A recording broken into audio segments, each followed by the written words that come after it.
with a, here we go.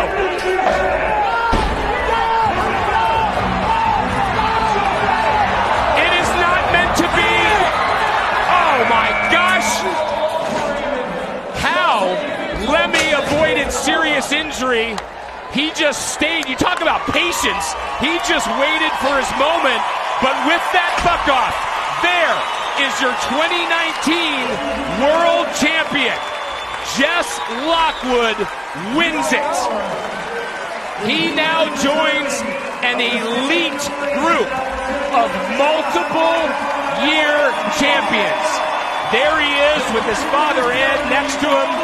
The crowd still giving José Vitor Leme his due.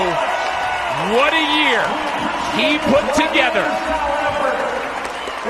But this duel that we have talked about for months, we can only hope continues for years to come.